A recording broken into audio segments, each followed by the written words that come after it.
Boa tarde, amigos queridos. Como estão vocês? Desejo que estejam todos bem e, enquanto não temos momento de nos reencontrar, vamos refletindo por aqui, né? Daqui a pouco, se Deus quiser, estaremos juntos. O tema de hoje é a fé e o sentido da vida. Como sabemos, cada religião ou filosofia tem o seu conjunto de princípios e a sua forma de explicar a fé e o sentido da vida. E nós, como cristãos, devemos respeitar todas aquelas que promovem o bem. Na doutrina espírita, nós acreditamos na existência de Deus como Criador ou a providência divina. Isso é-nos explicado lá na questão número 1 do Livro dos Espíritos, quando Kardec indaga: o que é Deus? E os Espíritos dizem: Deus é a inteligência suprema, a causa primária de todas as coisas. Né? Com base nessa premissa da existência de Deus, o Criador e da imortalidade da alma, é que nós vamos hoje fazer as nossas singelas reflexões sobre a fé e o sentido da vida. E para iniciarmos, vamos começar lá no trecho do Evangelho, capítulo 19, item 7, que nos diz o seguinte: a fé não se prescreve e nem se impõe, ela se adquire. Então, o que dizem os Espíritos? A fé não se prescreve e nem se impõe, ela se adquire. E ninguém há impedido de possuí-la. Fé inabalável só o é a que pode encarar de frente a razão em todas as épocas da humanidade. Quer dizer, o Espiritismo então nos ensina que a fé raciocinada, sem fanatismo religioso, é uma conquista individual e ela não pode ser imposta a ninguém. Ela é adquirida a partir das experiências de cada um. Né? Então eu pergunto: como podemos adquirir fé? E como fortalecemos a nossa fé? André Moreira, lá no livro Reconciliação, nos fala que a fé robusta está sedimentada na confiança e na entrega ativa e operosa ao Senhor. Então, a fé robusta está sedimentada na confiança e na entrega ativa e operosa ao Senhor. E ele prossegue dizendo assim: quem crê não se ocupa de convencer ao outro, mas o toca com seu exemplo contagioso. O fanatismo religioso é uma demonstração psicológica de falta de fé. O fanatismo religioso é uma demonstração psicológica de falta de fé. Então vejamos que coisa interessante que o André nos traz, né? Fé é a confiança e a entrega ativa e operosa em Deus. É uma fala muito importante para a gente refletir. Nós confiamos e nos entregamos de forma ativa e operosa? Porque não é simplesmente confiar, mas é fazer a nossa parte, né? A parte que nos toca. O Emmanuel, né, reforçando a fala do André, lá no próprio livro, o Emmanuel coloca o seguinte: para que atinjas a comunhão com o Senhor, não é necessário te consagres ao incenso da adoração, admirando-o ou defendendo-o, né? E Emmanuel continua: obedece-lhe, seguindo-lhe as recomendações, aperfeiçoarás a ti mesmo, pela cultura e pelo sentimento, e terás contigo o amor e a lealdade, a harmonia, o discernimento, a energia e a brandura que garantem a eficiência do serviço a que fostes chamado. Opa, aí começa a gente a se perguntar, né? A que fomos nós mesmos chamados? Sabemos? Buscamos saber o que estamos fazendo aqui no planeta?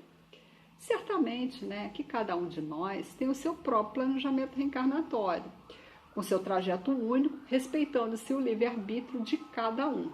Mas é fundamental humildade para reconhecermos, aceitarmos e cumprirmos o que é necessário em cada etapa da nossa vida.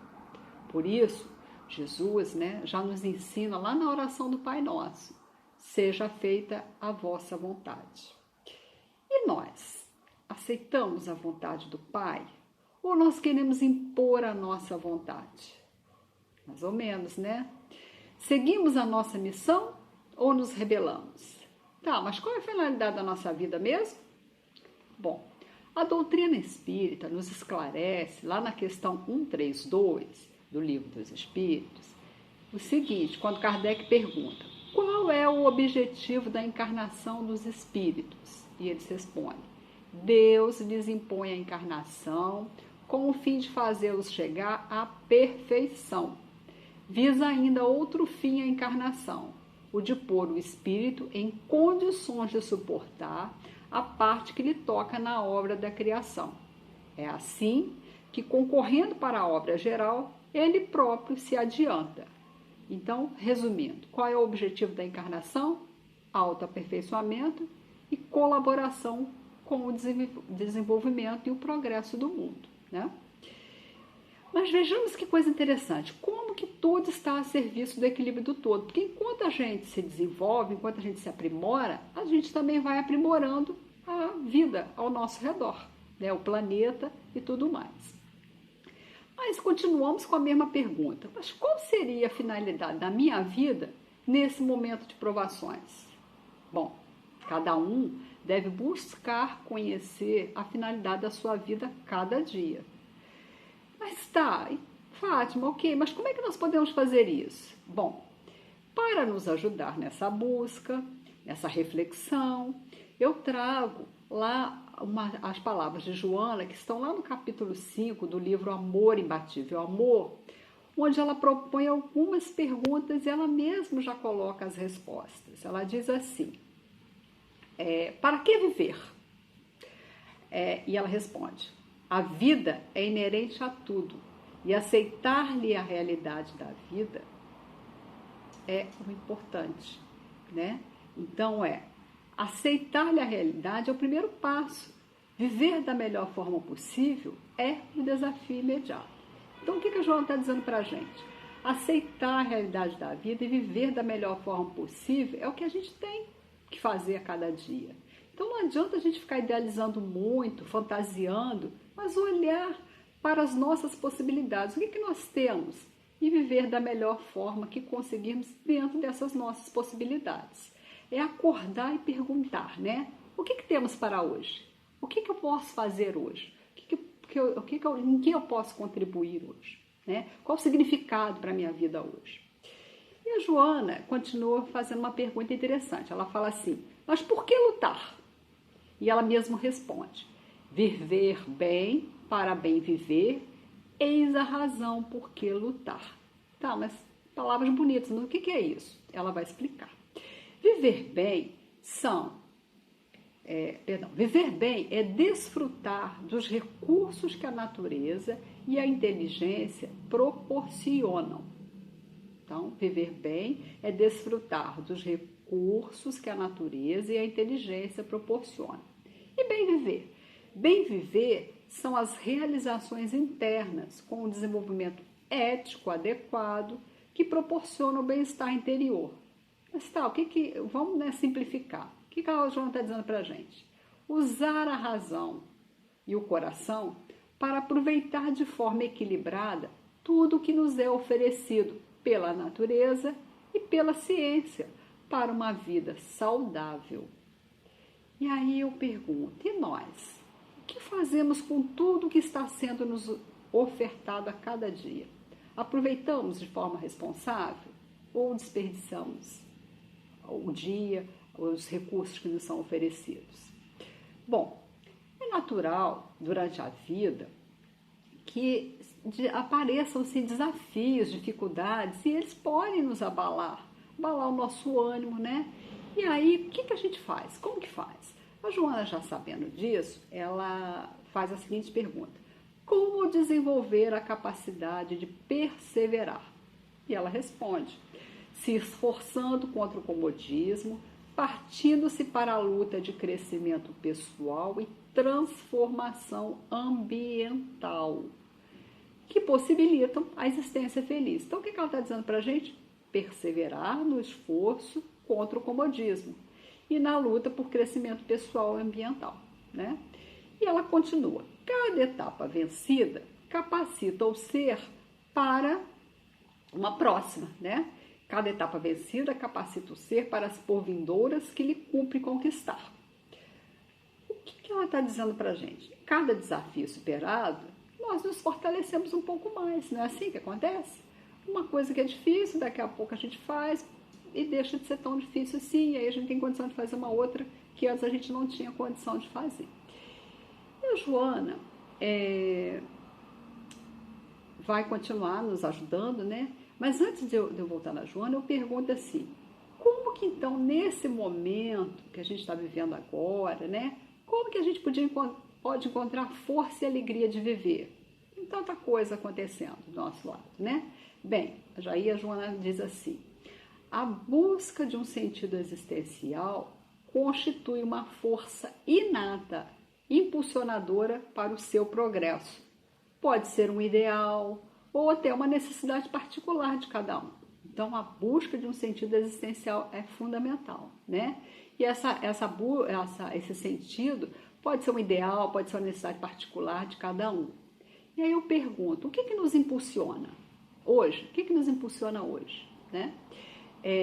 Quantas coisas boas nós podemos realizar ao longo do dia?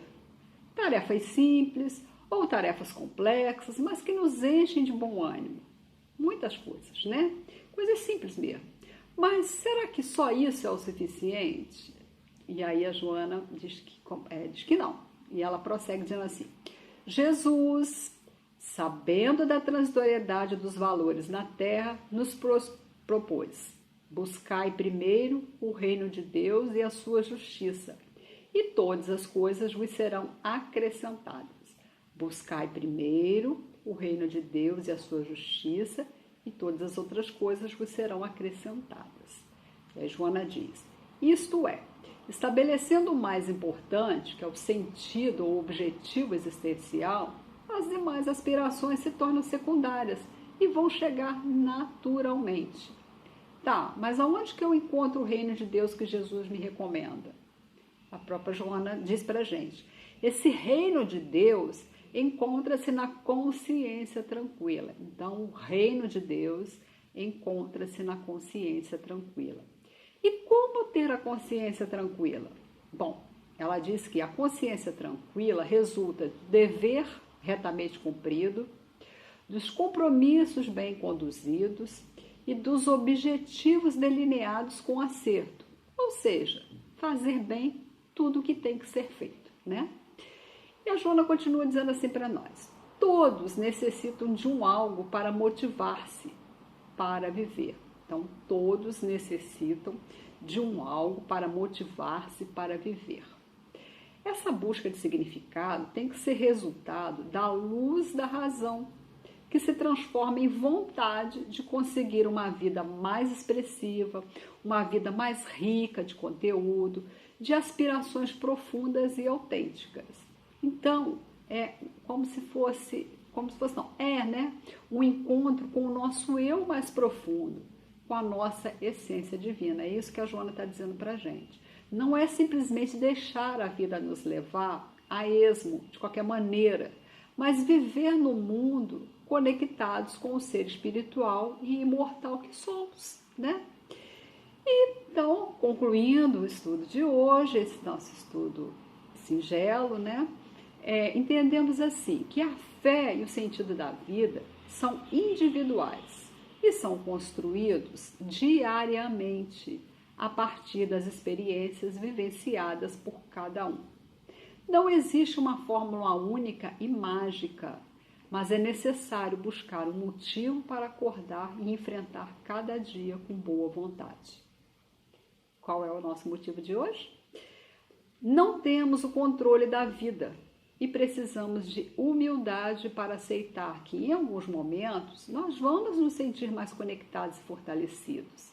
Mas, em outras ocasiões, diante de alguns desafios, podemos nos sentir confusos, enfraquecidos e precisaremos buscar o discernimento e a ajuda para seguirmos, contribuindo com o nosso progresso e o bem do planeta, dentro das nossas singelas possibilidades, né? Nada de coisas extravagantes e mirabolantes. É o que a gente pode. Como que eu posso? E assim nós vamos fazendo o nosso melhor a cada dia, vamos entendendo que nada é acaso, mas oportunidade de aprendizado, vamos confiando que existe uma providência divina no comando do universo e vamos construindo a nossa fé.